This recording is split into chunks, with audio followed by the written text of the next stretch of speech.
Como sabemos, el mecanismo de absorción de los medicamentos es el mismo de otras sustancias a través de un transporte pasivo que se debe a gradientes de concentración mediante una difusión simple o por filtración, o sustancias que son poco liposolubles porque la membrana es bilipídica, requieren de un transporte especializado, un transporte activo mediante carriers o una difusión facilitada también por mecanismos de transportación o la pinocitosis. Entonces, la liposolubilidad mayormente determina la absorción de estas sustancias medicamentosas. Todo el organismo es una gran área de absorción, pero no por todo el mecanismo se puede administrar a los medicamentos. Por lo tanto, existen vías de administración, ya se han determinado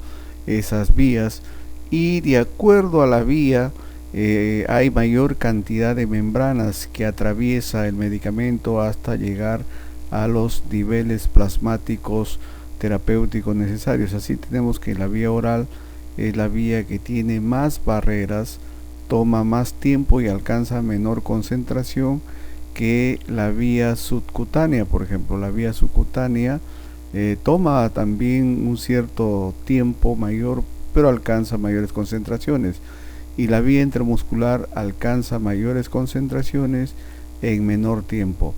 Y lógicamente la vía intravenosa, en la cual periodo de absorción prácticamente no existe, es inmediata el depósito en el torrente sanguíneo y también inmediatamente comienza la biotransformación y la excreción del medicamento.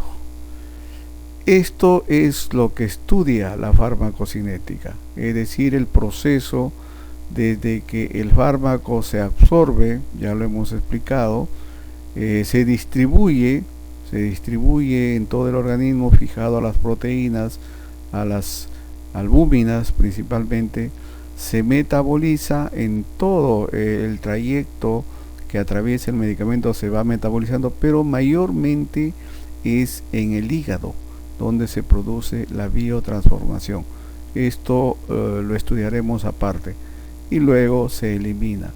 De esa manera, pues, las concentraciones son de acuerdo a la vía, y la vía está en función de las barreras que va a atravesar. Así tenemos que, por ejemplo, la vía rectal atraviesa mucha mayor cantidad de barreras, por lo tanto toma más tiempo en alcanzar niveles que son menores, incluso a la vía oral, a la vía intramuscular y ni hablar a la vía intravenosa, que es 100% depositada en la biofase.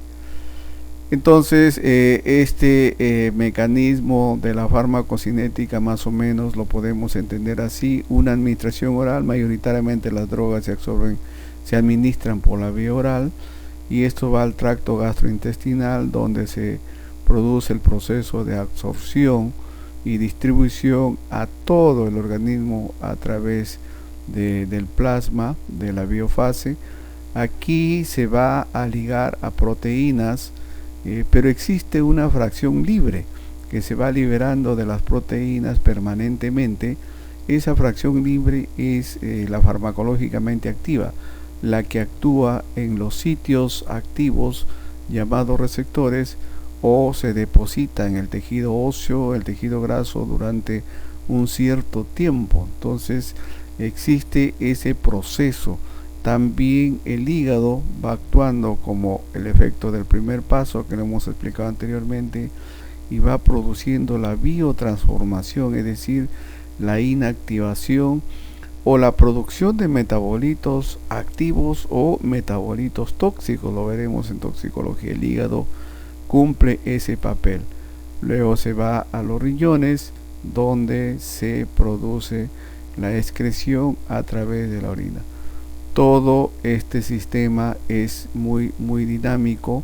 Hay droga que se administra, droga que se distribuye, se almacena, se biotransforma, se elimina, y constantemente hay que ir reponiendo los niveles plasmáticos terapéuticos. Esto es un ejemplo de una administración por una vía intramuscular, podría ser sí, intramuscular, en la cual la absorción es muy rápida, las barreras que atraviesan son pocas y alcanza una concentración máxima en un poco tiempo, en un tiempo mucho menor que las otras vías. Toda esta área que está bajo la curva es un área en la cual tiene límites. Aquí podríamos decir que es el límite o el área terapéutica y está en función de la concentración de la droga. Cuando la concentración del medicamento llega a la mitad, a su mitad de concentración, el tiempo que toma desde que se administra hasta que llega a la mitad de la concentración es el tiempo de vida media.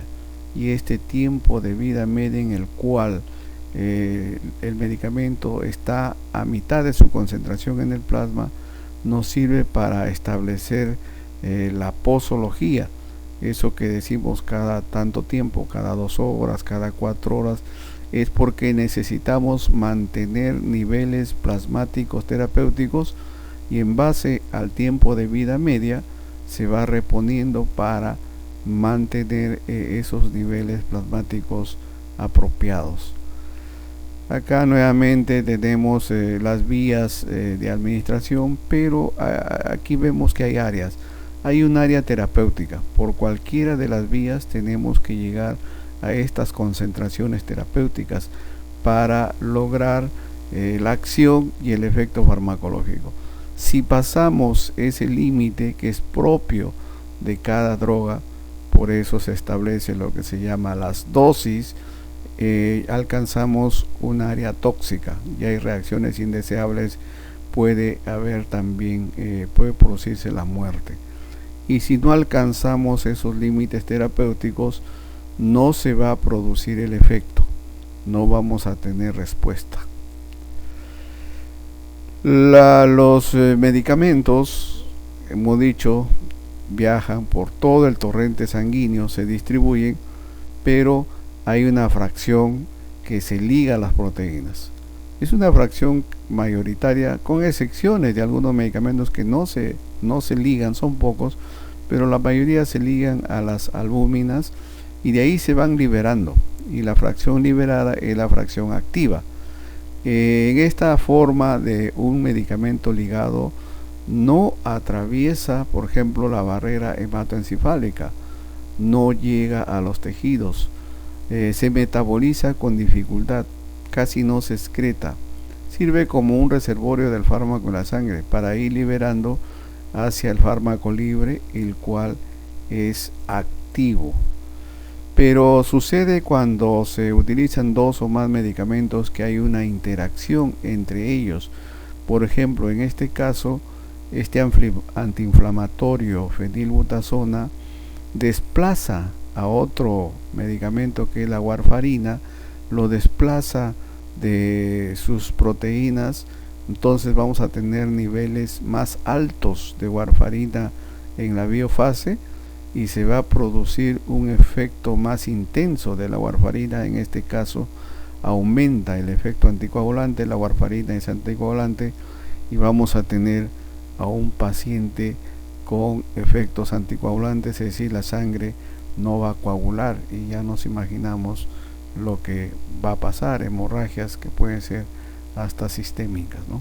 Eso es, hay que tener bastante cuidado cuando se utilizan 2 o más medicamentos, puede producir interacciones entre ellos. También los medicamentos producen interacciones con los alimentos. Esto se verá más específicamente en la farmacología aplicada.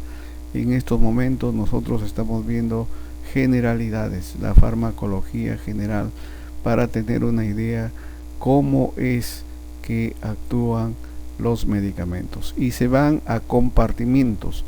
El organismo tiene 2 grandes compartimentos, un compartimento central en la cual la distribución del medicamento es casi inmediata, son los grandes órganos llamados órganos de la economía, que son los más perfundidos, como el riñón, el hígado, los pulmones.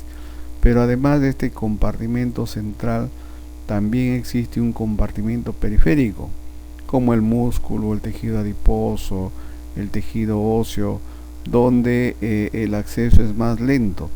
Pero entre estos dos compartimientos hay una situación de equilibrio, más o menos de esta manera: se absorbe, se distribuye casi inmediatamente en el compartimento central, se distribuye hacia el compartimento periférico y hay un equilibrio y luego una eliminación.